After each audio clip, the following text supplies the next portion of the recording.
I'm here on a job site with Tim, who owns his own electrical contracting business. 3 employees and 2 work trucks. Tim traded up to Geico Commercial Auto Insurance. We're positively here where he needs us most. They sure are. With step-by-step help on all his insurance needs, all for shockingly low rates. Shockingly low, huh? It's just a little bit of electrician humour. Do you get it? I got it. You know, it feels like we have a real connection.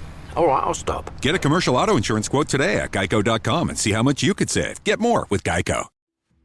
Well, howdy, folks, and welcome back to the Conspiracy Farm. Today, we're going to get back to our bread and butter and talk about our little creepy friends, the NHI. And today, we're going to be talking about NHI religion. Yes, it turns out that aliens have religious beliefs. And they're kind of built into their technology, so they're not really beliefs. They're actually ways of doing things. It turns out that these non-human intelligence factions have definite ideas about God and reality and life and death. And it's the primary reason why they are here. If you listen to them, they aren't here to do science. They're not really observers. They've been described as everything from angels to demons to zookeepers. They sometimes seem to treat us like adorable but dangerous animals. And I think they're onto something. I get it. I mean, I'm definitely adorable but dangerous. Sums me up, I get it. But they're definitely not observers. So what are they doing here? Well, I'll give you a hint. Back in the 1950s, during those tense interviews in those cold underground rooms, when asked, the NHI themselves stated that their goal on Earth could be summed up in a single word. And that word was apotheosis. Apotheosis. And here are some dictionary definitions. 1. The highest point in the development of something. 2. A culmination or climax. 3. The act of becoming a god. That's a doozy. So what the heck does that mean? Well, we're going to try to overthink our way to the bottom of this. So if you recall last time, we were looking through the text of this anonymous email from a leaker who supposedly worked on a document that will be released in 2027 regarding human interactions with NHI over the last 60 to 80 years. As I said before, as someone who was formally trained in history, we're on very shaky ground here, something I freely admit. This is not a very promising scenario for any kind of certainty. After all, not only does this rely on the good faith efforts of humans in our intelligence community, we're also relying on the good faith of beings that have been accused routinely of being tricksters and demons. So it's a double whammy. Maybe it's like when you multiply 2 negative numbers together and you end up with a positive. I like that. We'll go with that. So, here we have a situation where a potentially malicious being is interacting with, for example, an Air Force officer or an intelligence agent who's trying to interrogate them, using telepathy. Now, this is a nightmare scenario. This is not a scenario where you would expect anyone to be acting in good faith. There's no exchange of greetings. There's just, hey, we're towing your ship to a chop shop. I know that means you're going to start dying soon, but while we have you locked in here, go ahead and tell us where you're from and why you're here. And we're supposed to just believe that the officer or the agent wasn't just making stuff up and telepathy isn't real at all. That's a possibility. And we're supposed to believe that this alien, someone that has 1,000 times more brain power, isn't just either overwhelming my thoughts or just fucking with me, basically. We have to be prepared for the nightmare scenario that they're just messing around with us. Or maybe their thoughts are so far beyond us that all we're getting are like little fragments of their real thoughts. Like the worst game of broken telepathy telephone. But supposedly, our leaker was on this committee of people who read through these transcripts and tried to make sense of what was said. And it turns out that the use of telepathy is central to the everyday life of an NHI. They are telepathically connected to each other at all times. And this psychic technology has permanently changed them, both socially and psychologically and politically. From reading interviews with detained subjects, I and other researchers were able to put together a rough picture of how this species works and why they are here. Instead of having any kind of formal social structure, these beings form a dynamic superintelligence that is a composite of all their minds. I don't call them a hive mind because in fiction, the hive mind usually has a top-down association. There is a leader that imposes its will on its minions. This is different. And I think it would be insulting to refer to them as a hive mind. They still have individual minds. They are just deeply connected to each other and to their technology. Their philosophy shapes the way their society is organized in profound ways. They have intentionally designed their technology in a way that integrates the mind and obscures individuality.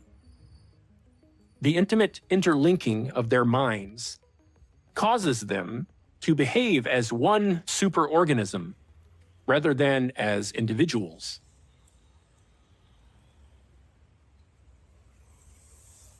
Let's take a minute and look back at the scoreboard, shall we?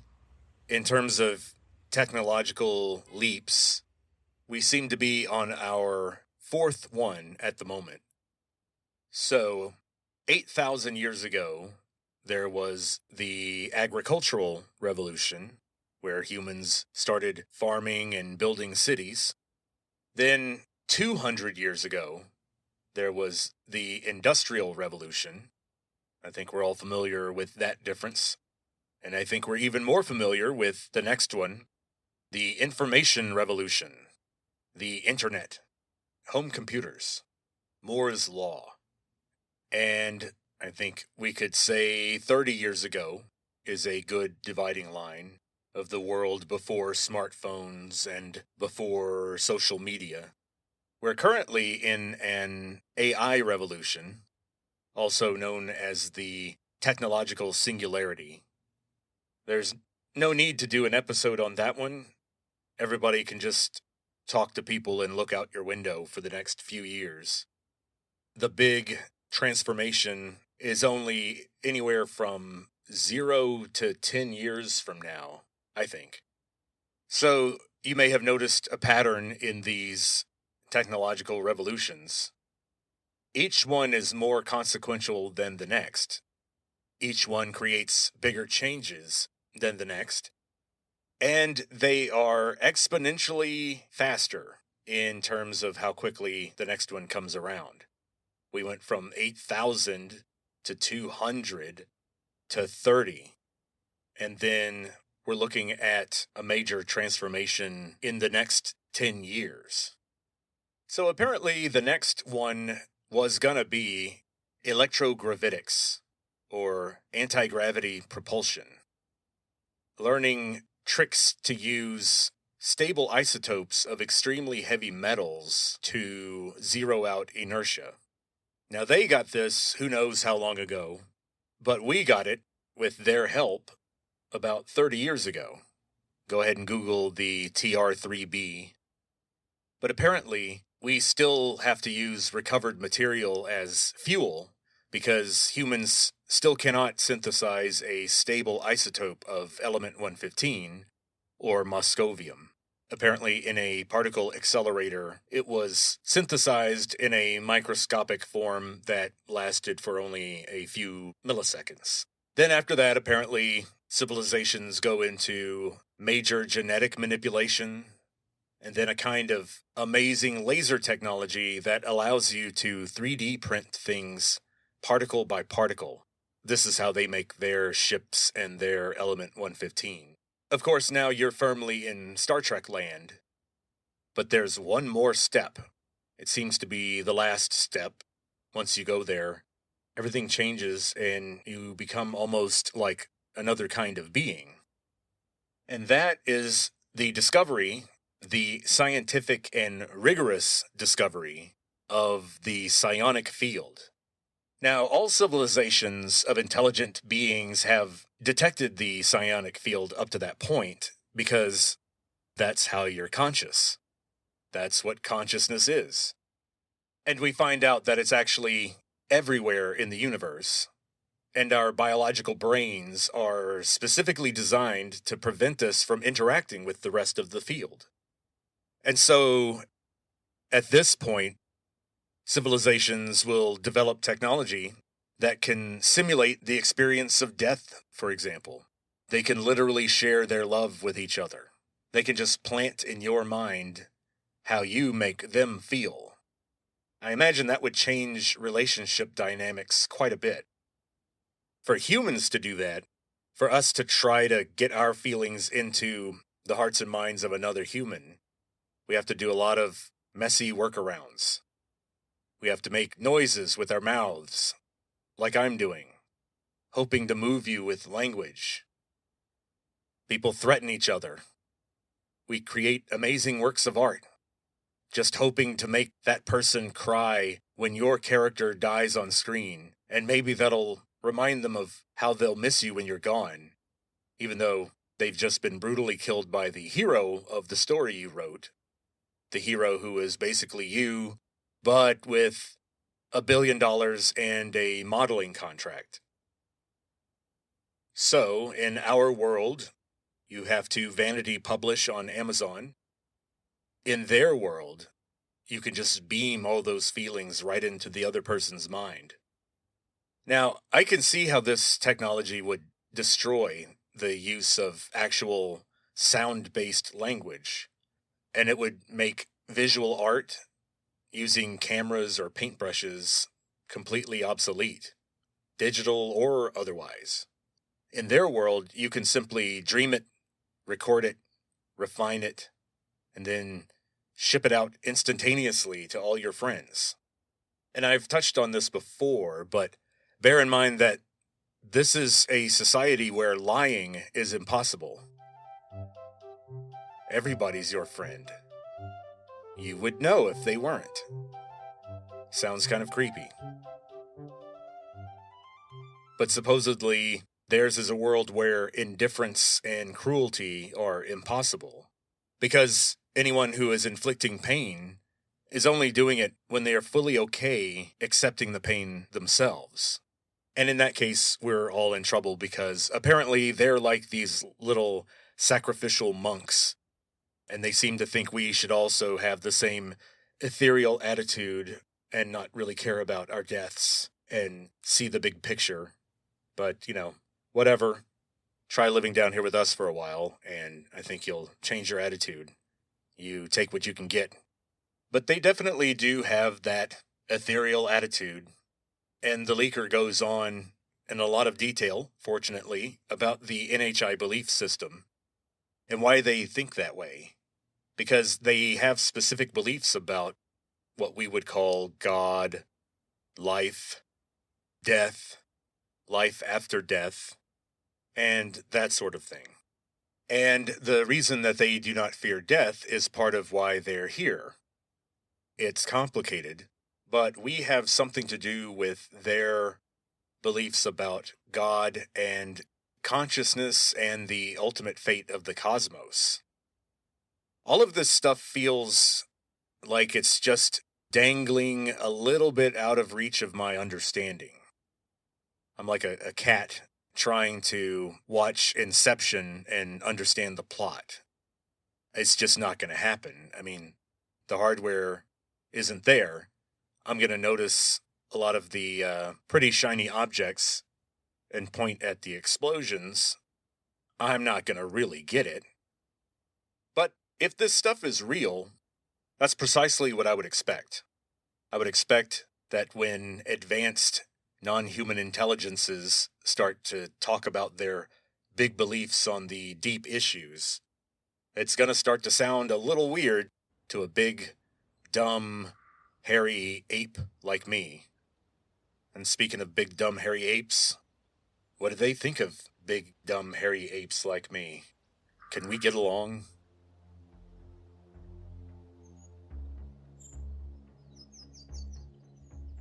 They have a positive attitude toward living organisms and ecosystems. Because the flourishing of life is integral to them achieving their goals. However, they do not respect individuality. And they see individuals, including themselves and their species, as expendable in the service of their goals.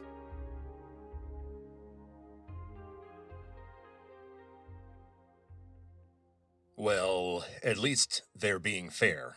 I mean, sure, they may think we're expendable, but at least they see themselves as also expendable. But I'm sorry, that doesn't make me feel any better about the situation, because I can't re-3D print myself with all my skills and memories whenever needed. I just have to sort of live the life I get as best I can, and then, quote-unquote, move on when the world and biology moves on without me. And there is some evidence against this lauded respect for life. It certainly is in line with their supposed lack of respect for individuality or individual rights. Although they may have found a workaround, and we'll talk about that in a minute. But I think alien abductions is probably one of the biggest news stories in human history, but it's just not something people can accept. It's just too psychologically traumatic to deal with. And I can see why President Eisenhower himself eventually decided the best thing to do would be to turn a blind eye and bury all of our knowledge on the subject. People would be horrified and outraged. You might have a real panic on your hands. Now, supposedly, the Greys got permission from Eisenhower to start the abduction program in 1954. Google the Greada Treaty, Greada Treaty, in 1954, quote-unquote signed, although it was a telepathic agreement that was reached in the hangar of an Air Force base. So it was not signed like a typical treaty, but the agreement was that the Greys would give us some assistance in reverse engineering. In particular, the psionic controls of their technology, which we had no clue about. We had already started looking at the metallurgy, and we had found something built into their equipment that apparently triggered our technology of microscopic integrated circuitry. We already had transistor technology. It was in the form of these giant electricity-guzzling, heat-producing vacuum tubes. Old Alan Turing, when he was trying to crack the Enigma code in the 1940s, was already using logic gates and computer science. So that was not something that humans learned from the wreckage at Roswell. However, the way to shrink these circuits down using light technology, in particular using light to transmit information, in other words, what would eventually become fiber optics, and also ways to bend, absorb, and manipulate light, which is electromagnetic radiation, which is how radar works. And so they also learned how to start tricking radar in the same way that our NHI friends can do when they want to. UFOs are picked up on radar all the time, so they're not that concerned. I mean, they have flown fleets of UFOs over Washington, D.C. in 1952, and hardly anything happened. Thousands of people noticed. There were news stories. Look up the UFO flap in 1952. It was pretty extreme. The workaround I was talking about earlier was the Greada Treaty. And I've mentioned before the disturbing moment where Whitley Strieber was enraged and explained to the NHI from his paralysis state on the operating table that they had no right to do what they were doing. And one of the Greys simply put the thought in his head, Yes, we do have the right. and they were downright calm about it. And I think it's because, in their own bizarre way, they had gotten clearance to do this from President Eisenhower, whom they had seen as the conquering leader and the administrator of the most powerful nation state among humans, and the only ones that had repeatedly used nuclear weapons, which was their major concern. If they could cut a deal with this dangerous human faction and give them more or less technological control over the world, in exchange for looking the other way while they built bases on Earth and conducted whatever program they wanted to conduct here, and they made the humans fat and happy by being powerful and rich, while at the same time accomplishing whatever nefarious purpose they have here, which clearly involves changing themselves genetically over time in order to become some being that is more like us, or to create just a new race of beings that are hybrids between us. And apparently, there are a lot of hybrids, and they are living on Earth. The strange thing is that in all my research, I have never come across an explanation as to why anyone would want to do this. I mean, if the Greys wanted to become more like people, you'd think they would just ask their AI what genetic changes would need to be made in order to do that, and then they would just insert that into a genome and 3D print that new kind of being. They seem to have the technology to do that. They've done similar things to themselves, apparently.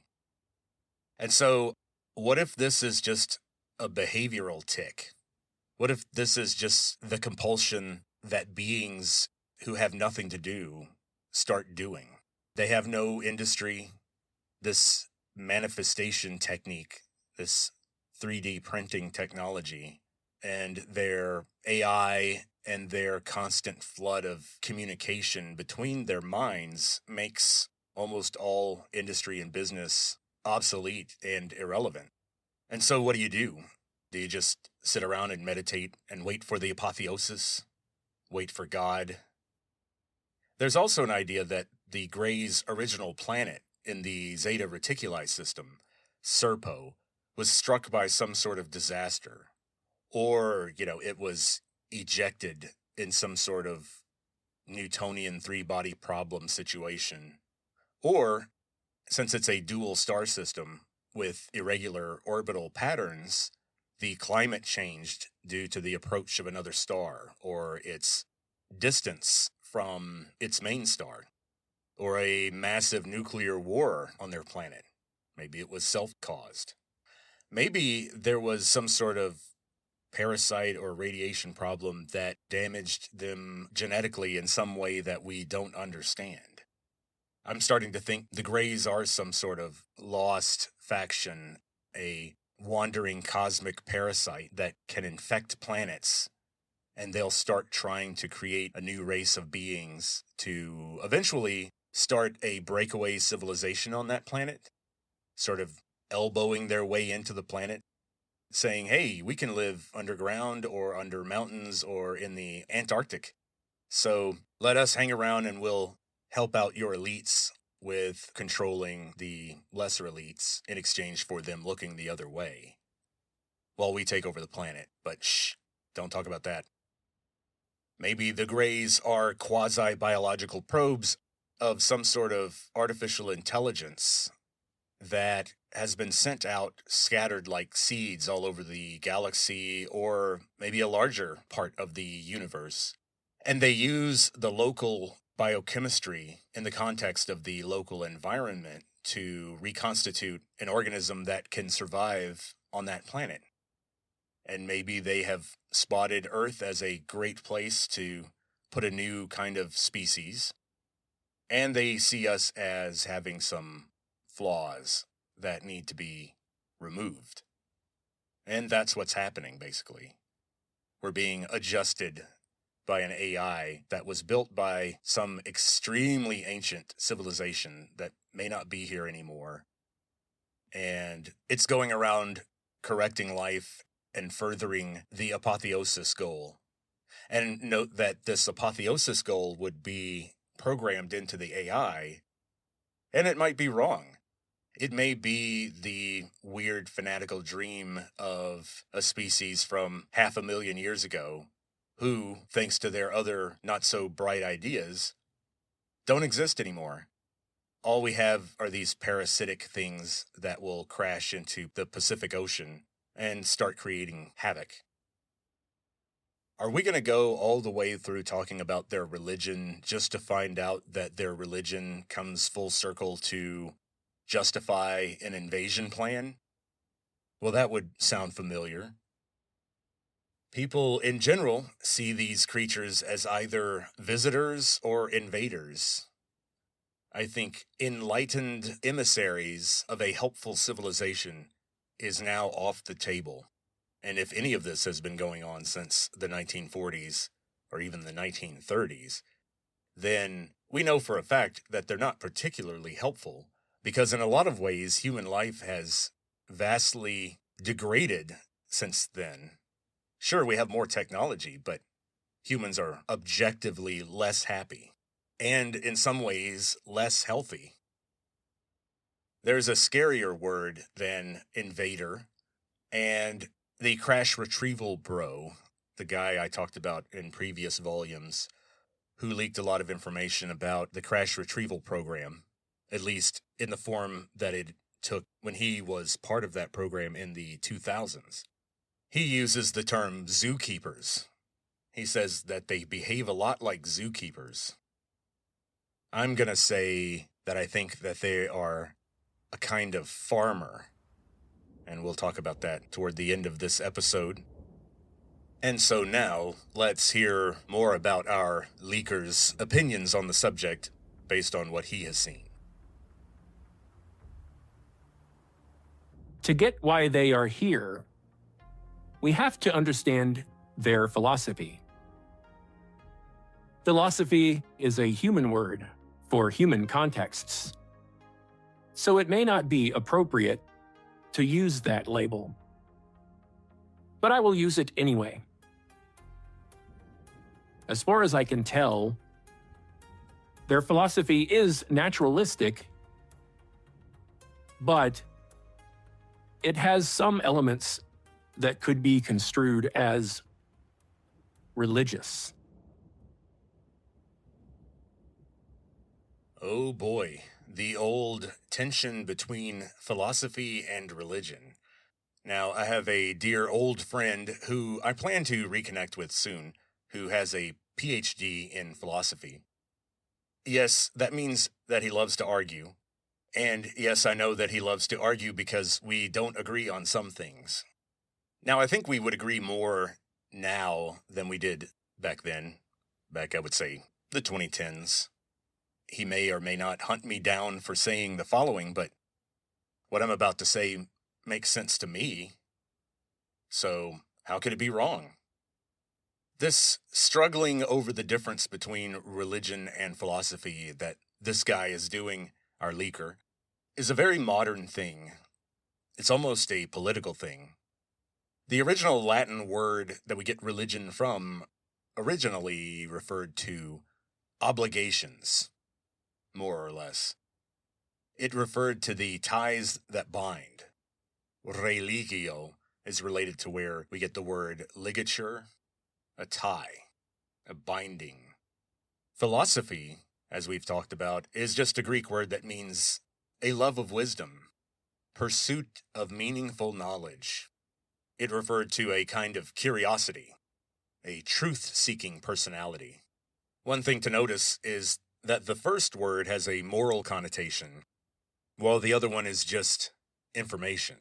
Religion tells you about the world, and in particular, what you're supposed to do in the world.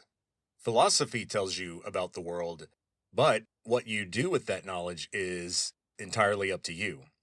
It's open-ended. So I think he's dancing around the subject here.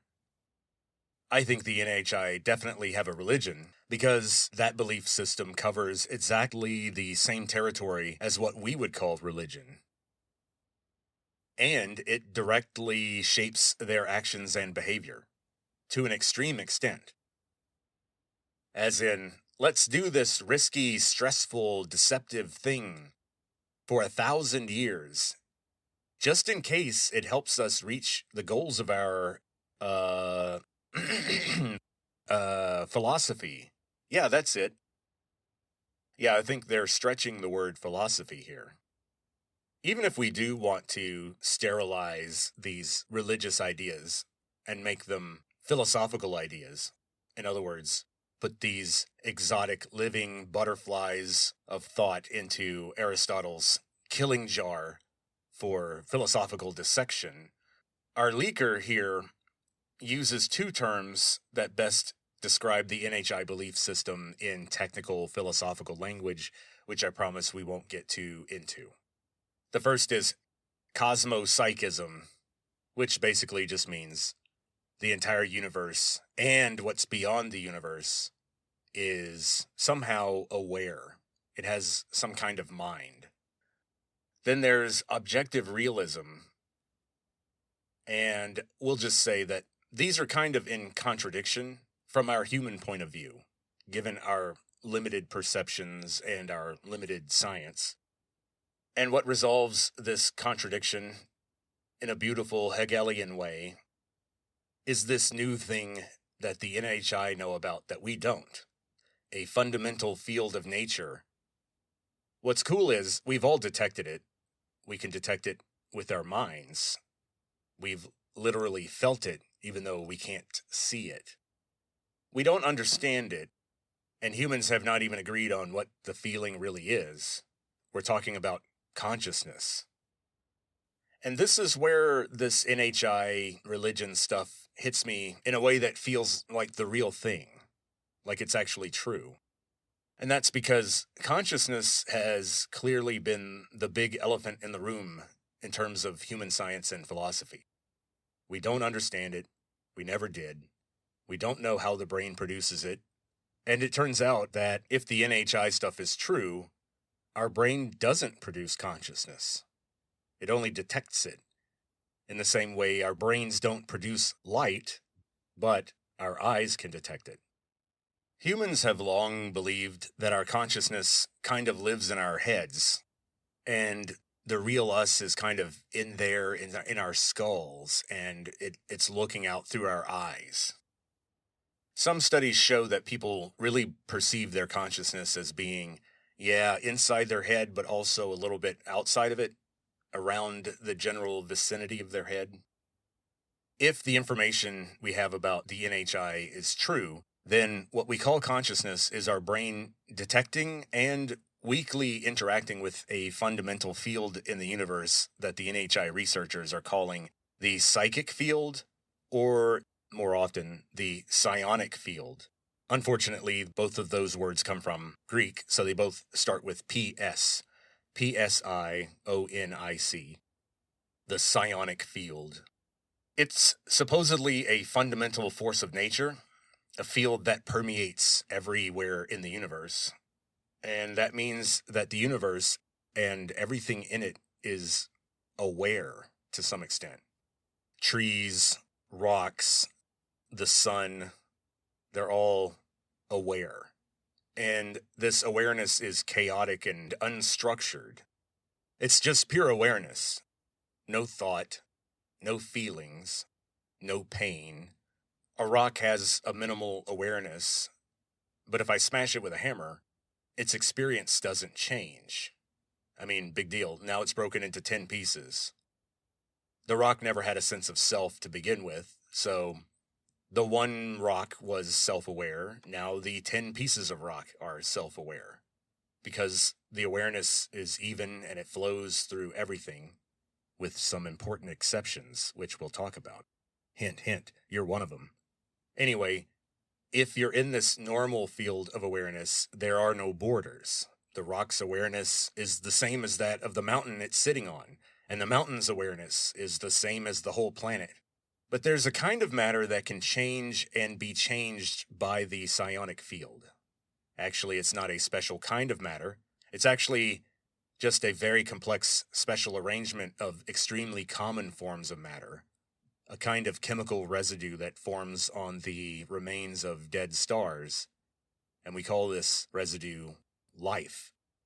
There is something about biochemistry, and in particular, brains, and it appears to have to do with their structure and, by extension, their genetics. Something about brains can detect the psionic field, and this is what we call consciousness. This is why telepathy works on us. It's apparently difficult for us and requires special effort for them because our brains are not that good at it, but our ability to interact with the psionic field is what allows us to interact with them at all. And here's the weird thing. Brains do this by pulling a dirty trick on us. Remember how the rock didn't experience anything when it turned into 10 pieces of its former self? Because the rock's awareness was the same as the mountain it was sitting on and the same as the 10 pieces it became? Well, now let's imagine a frog is sitting on that rock.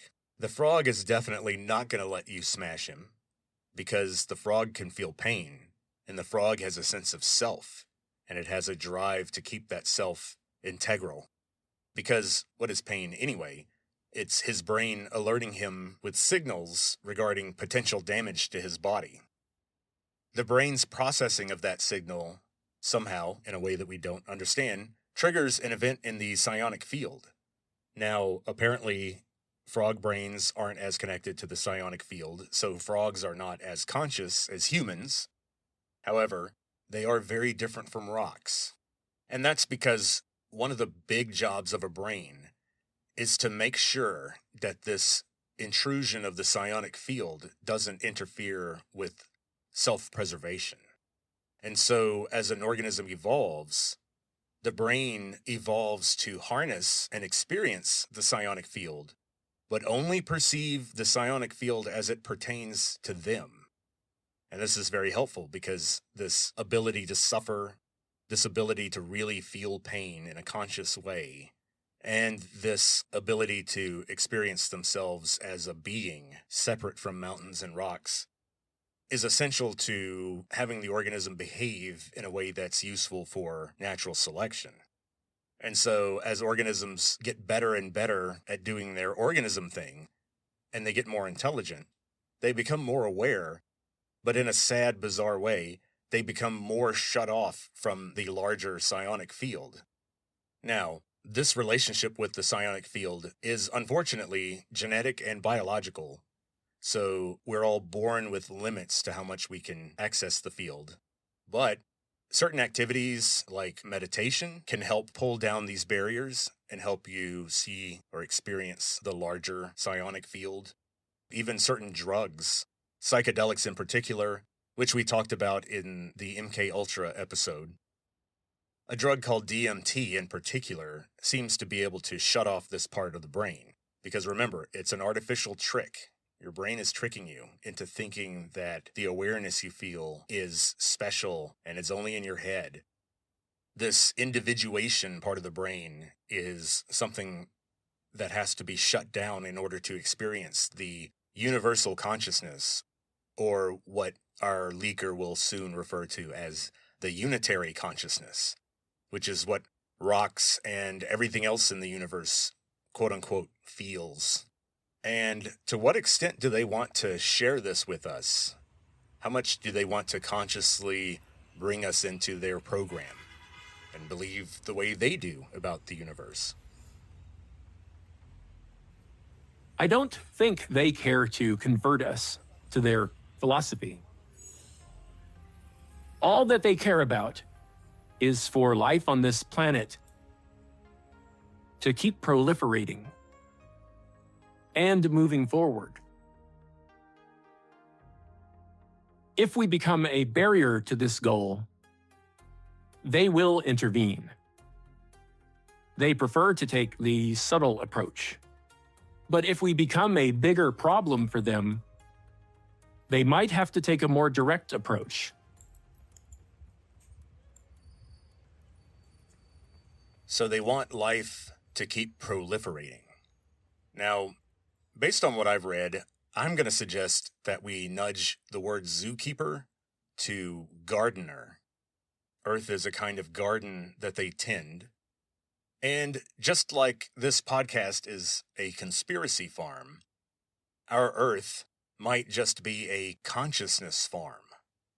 In other words, a place where the psionic field is trained, like a cosmic AI, on all the pleasures and pains and dreams and thoughts of the advanced beings living here on Earth, especially humans who have been tinkered with, apparently, in order to accelerate our evolution toward being able to interact more strongly with the psionic field.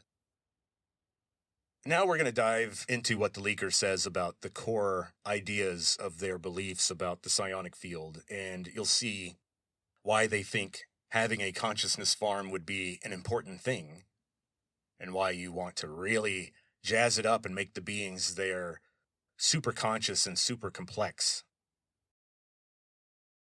But before we do, I want to make sure that we point out that there are multiple factions. However, to some extent, they all buy into this. We haven't done a deep dive on all the different types of NHI, but there are 5 major NHI factions. And in the last month, we've had multiple members of Congress who say that they have been briefed on this by members of the Defense Department. So Vincent is not making this up. All 5 factions have different motivations and styles. And real quick, I'll rattle them off. The Greys, who are the source of a lot of uncertainty and to some extent may work for other species. They might just be functionaries of an AI, as I've said before. Tall Whites. These are responsible for a lot of the pre-modern appearances. The Tall Whites are my go-to suspects for the being that John saw in the Revelation to John. Also, maybe Our Lady of Fatima. Go ahead and Wikipedia Our Lady of Fatima. She was interpreted to be the Virgin Mary. This occurred shortly before World War I, and the Virgin Mary was warning humans of the world wars that were about to come and the terrible things that would result. Also, to some extent, warning about the flu epidemic in 1917. Another faction, apparently separate, are the Nordics. The Nordics and the Tall Whites have been mixed together because they're both more human-like and tall. The Tall Whites tend to have the unusual eye coverings, and they tend to be solid white, or described as having white hair. The Nordics, however, are just straight-up arboreal-looking humans, basically blonde hair, blue eyes. That is a very strange story. Then there are the 2 scarier ones that we know a lot less about, and I have never read of any kind of abduction story about these 2. They seem to be higher level and don't do a lot of the dirty work themselves. And these are the mantids, which are insect-like, and the reptilians, which are, you guessed it. And then there are hybrids that span all the gaps between them, and between them and us. That's weird. Now let's talk about this unitary consciousness, because it's central to how they see the universe. They don't see the universe as primarily material, even though they're pretty good at manipulating the material universe. It's not their main thing.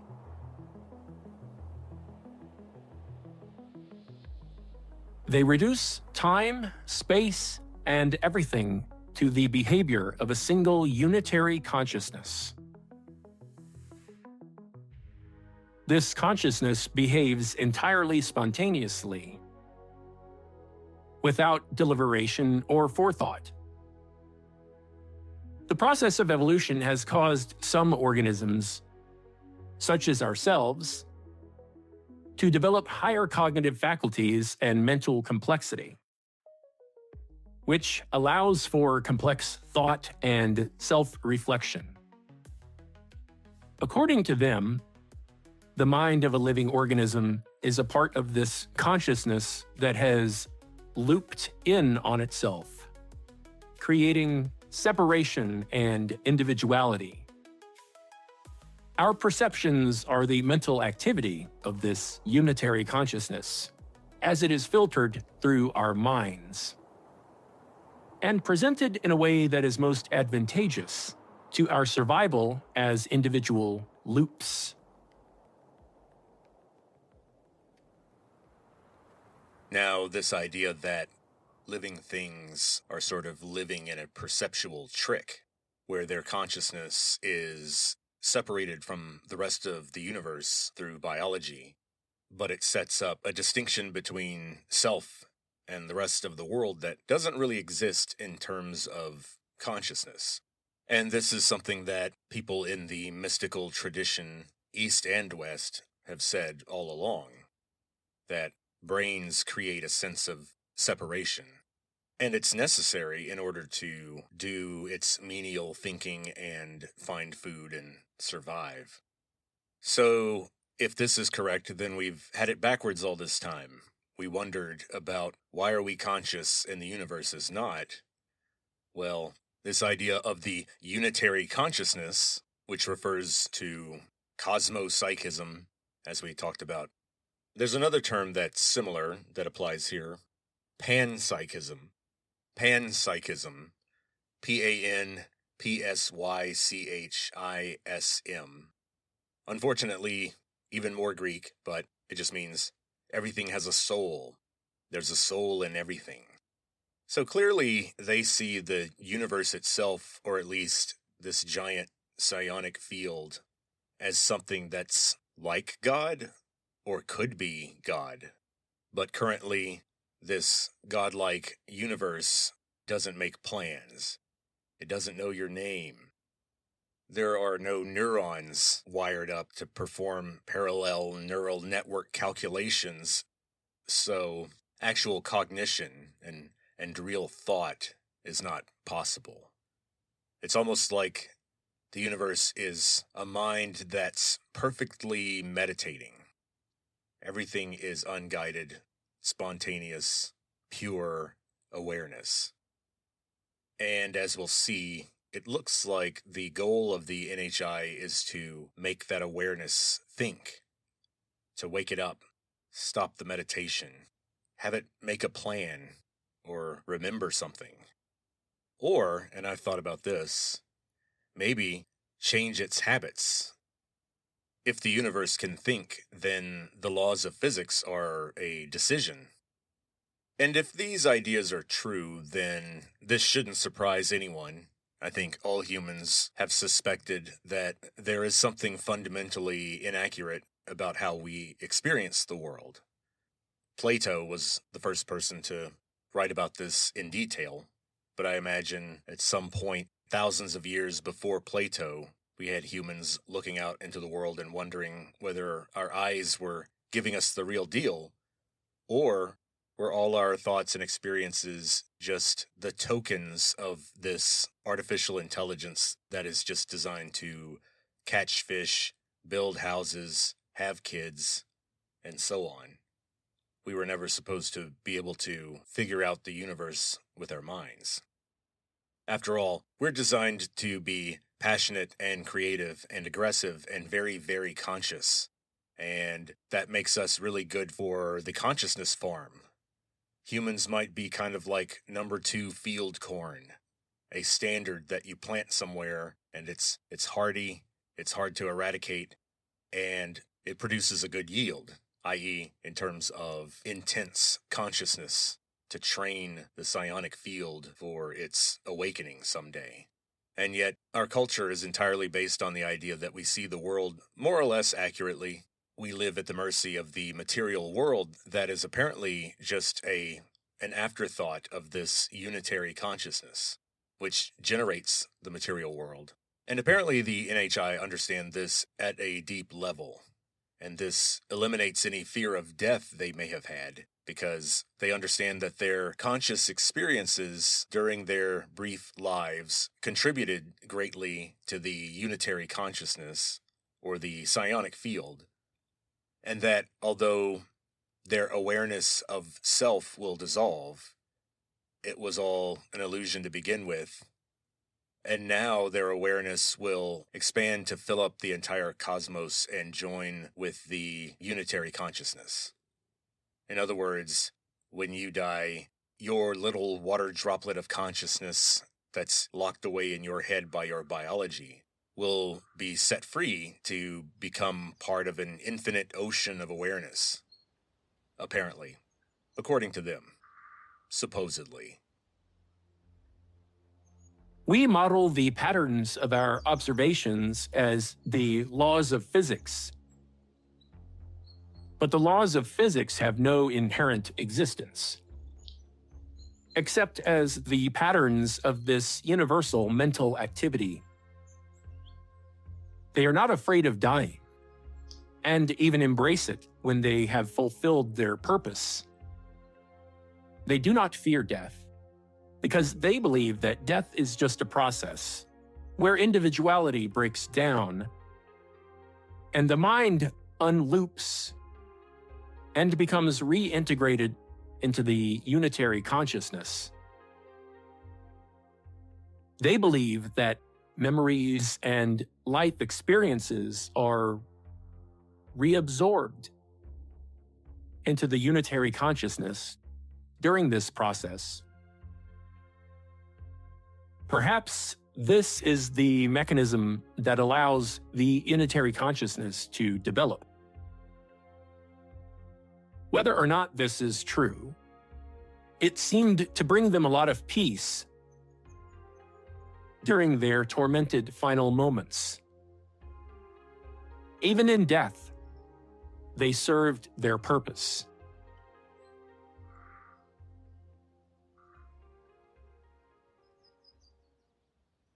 And so, after this reabsorption, or uploading of our conscious experiences, our unique, detailed, informative life experiences are somehow maintained or absorbed in the universe.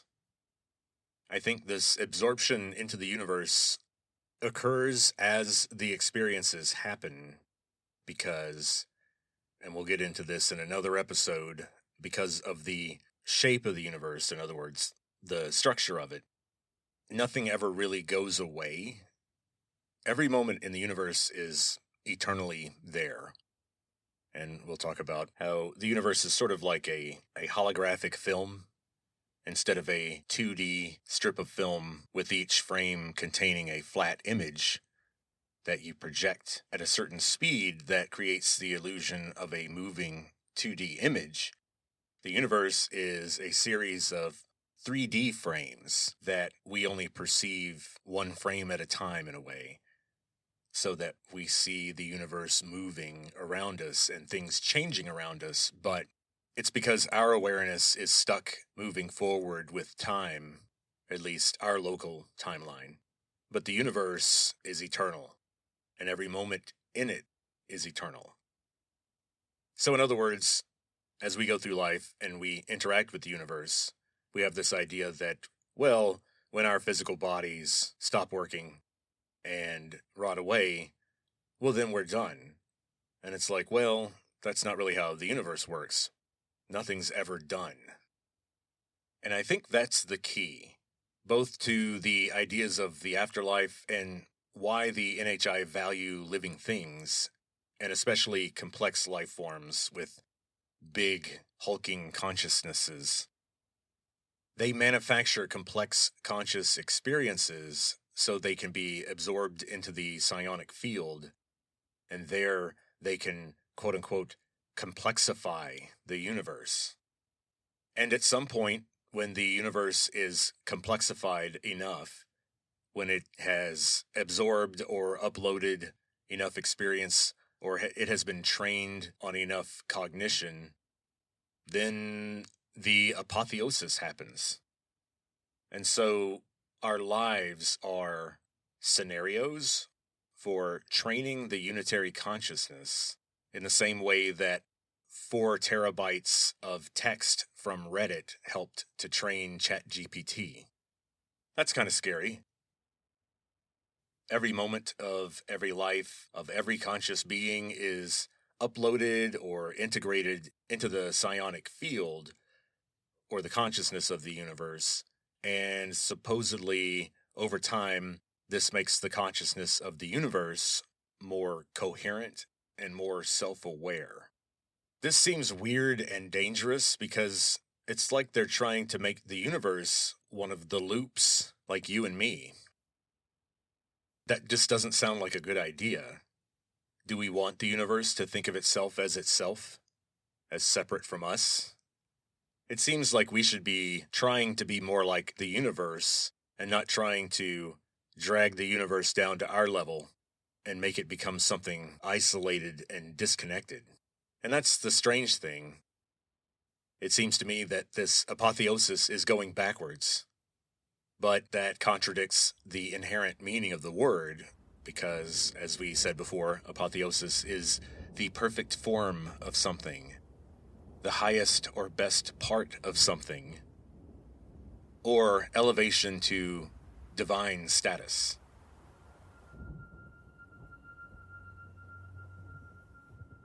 They are definitely monitoring how life is developing on this planet.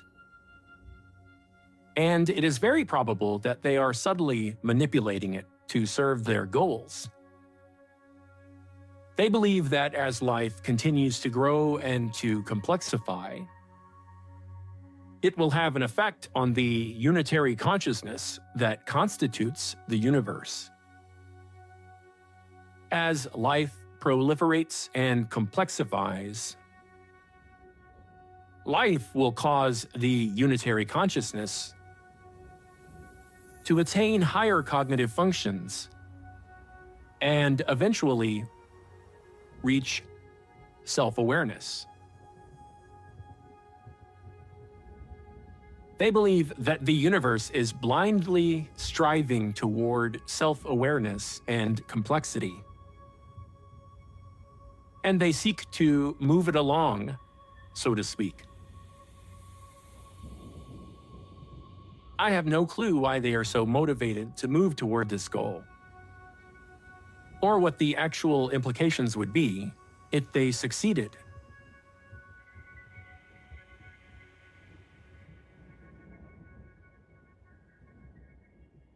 The implication of this is that the NHI are trying to create God, or at least wake up the unitary consciousness and endow it with self-awareness and cognitive abilities.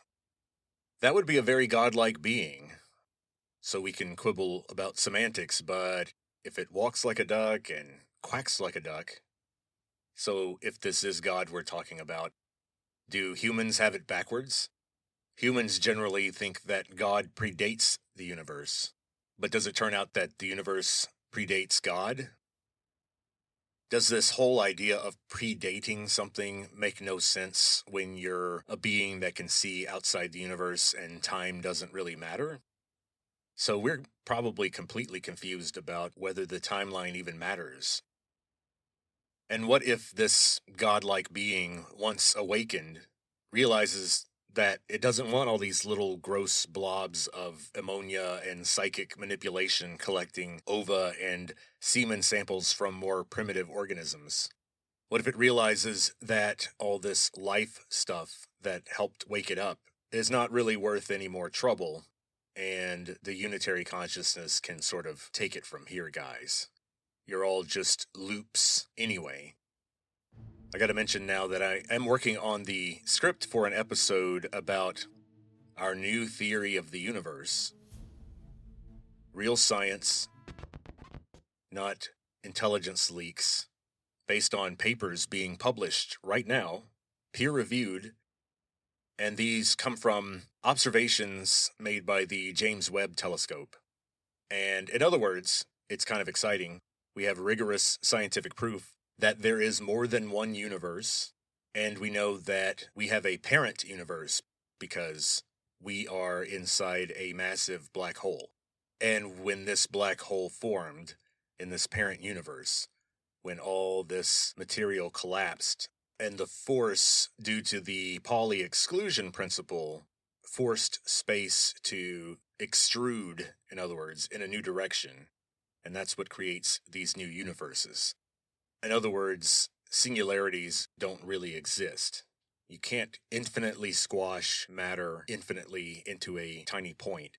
You will eventually cause space to extrude out into another direction to create a new universe. And it's cool because there are a lot of very specific reasons and real measurements and observations that this is based on. It's not philosophy. It's not a late-night bull session in a dorm room where some astronomy students are wondering about whether we're inside a giant black hole. And people have wondered that before. That's been a thought that's been floating around, but now apparently it's been confirmed. I think in the end, it's the secrecy of it all that bothers me. If we're talking about God here, then secrecy is usually not what we associate with God. In conventional theology, God likes to make things obvious. The sun is a good example of the kind of thing that the traditional human concept of God creates. Light. It's helpful. It's unmistakable. It's obvious. But the Greys and the NHI in general, despite all their psionic clarity and perfect honesty, at least with each other, are obsessed with secrets. They literally live in the dark. They come to people mostly at night. They hide in the shadows. That might be all we really need to know. In other words, if their goals were that nice, if they were that advanced and enlightened, if they were that convinced that they were doing good, why would they hide? They'd land on the White House lawn and pitch us their great idea for how to fix everybody and make everybody great and happy, and we'd all work together out in the open. And inherently we know that deception is a destroyer of relationships. And yet, here we have these supposedly super advanced beings trying to wake up God. But they do think that a massive project of deception and trickery and memory erasure and making people feel that they have lost their mind is the best and most noble way to go about this. I have my doubts. I'm going to stick my neck out here and become a human supremacist. And I'm going to say here that I think that our human moral instincts are more accurate. Maybe it's because they don't understand what it's like to be on the receiving end of a lie. We're loops after all, right? We're trapped in our heads. For us, clarity in communication is essential. They don't lie to each other. They can't. And so maybe they lost sight of the morality of truth in communication. We have the choice to lie, and so we understand the implications of it better than they do. I think they lost their way. So hopefully, when they do wake up God, he will be annoyed at the intrusion into his peace, and he will destroy these meddling parasites. Uh-oh, now I'm on the big list of non-compliant humans. So when 2027 comes and you don't hear from me anymore, you'll know why. Now, before we part ways, I wanted to leave you with a thought. What are we doing here on Earth? Are you and I just observers? Are we just the number 2 field corn of the universe? Are we just here to suffer and dream and imagine so that we can train the universe to become self-aware? And is that a goal that we want to be part of? I mean, I'm not sure which act is more arrogant. The idea of wanting to create God or wanting to become God. But at least they're committed. Gotta hand it to them. Are you gonna be willing to spend thousands of years underground creating a secret race of hybrids to accomplish your goals? No? Well then I think you better step up your game. We've got competition. Talk to you later. Until then, keep training the psionic field with your best thoughts. We clearly have no real idea what effect they might have on everyone's future.